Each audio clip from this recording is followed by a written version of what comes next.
welcome. I'm Laura from Angelwood Therapies, and this is 31 Days of Yoga, day 2. So yesterday we covered Tadasana, which is also known as the mountain pose, the foundation of alignment within yoga. And so today we're going to go on to our forward fold, Uttanasana, and take you through how that feels within your body and connecting with this pose. So it is, I'm going to stand sideways so you can see, but obviously whichever way you do it on your mat or wherever you are, we're just going through one pose from sort of start to finish. Just to make sure that you're comfortable with it. So you just find yourself on your mat, or just make sure you're not going to slip whatever sort of grounding that you're on. You don't kind of slip and slide or feel like you're going to lose your balance.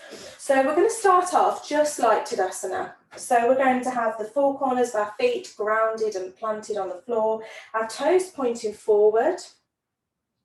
We are going to have a micro bend within our knees. We're going to have our hips equal, facing forward.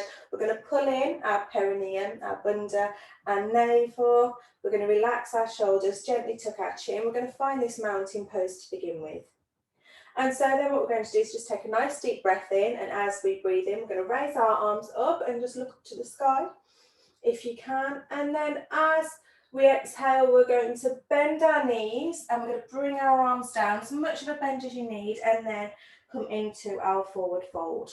So a forward fold can be done with your knees as straight, just with that slight micro bend, or with our knees as bended as you need to.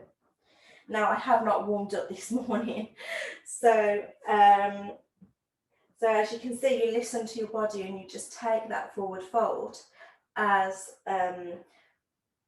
comfortably as you need to. Within yoga, we're all about connecting with our body, listening to our body and working with our body. We don't want to cause injury.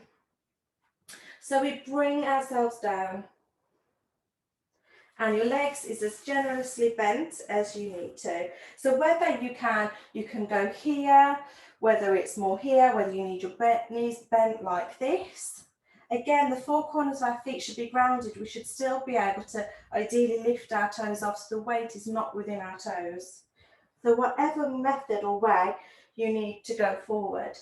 And you might find over time you can gradually bring that further. Some people can bring it more towards the back of your feet there.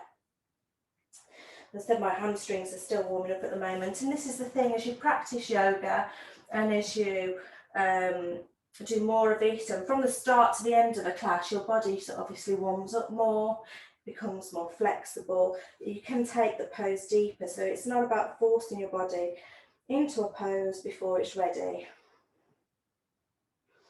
And that is your forward fold, your Uttanasana. And then to come back up, we take a nice deep breath in, we roll our back up, so our vertebrae by vertebrae, and then exhale and release.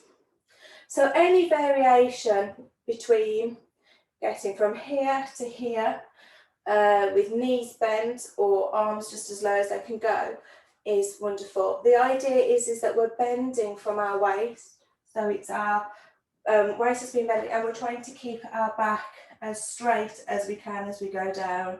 Obviously our chin can be gently tucked as well, so locking that bunda, we're trying to elongate and lengthen the spine. So as long as we're not kind of putting our back in a unnaturally uncomfortable position, then obviously any in-between stage that your body can get into is absolutely fine. So that is the Uttanasana. If you do struggle with that and getting down, like I said, you can just hold. You can even use your arms on your legs or your back of your legs, or sort of around your hips instead, depending on where you feel you can get to. Another option is to use blocks or books.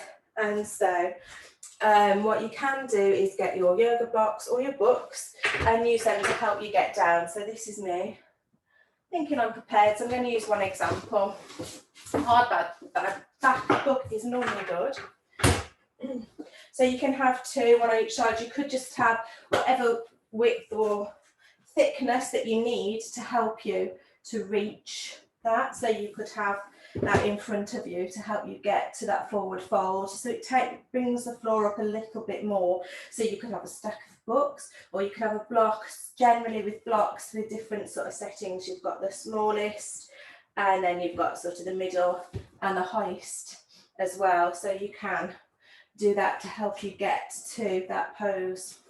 So within yoga, you know, using blocks and props is absolutely fine, and in fact encouraged, because that will help you get deeper into your practice. It's not a sign of weakness, it's not a sign of judgment. You can have yoga practitioners that have been practicing years, but again, there's always going to be some poses that their body just doesn't go into the deepest pose with that position, because their body just doesn't work that way, or it's not always going to look what you would consider as perfect. As I said, everybody's body is different. We've all gone through different things, challenges, changes, injuries, and so it isn't about finding this perfection, it's finding your perfection.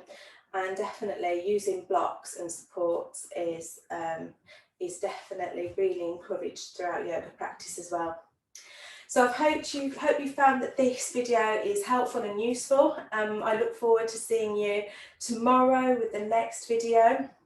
Again, any questions, please feel free to email, message, connect through Facebook, Instagram, etc.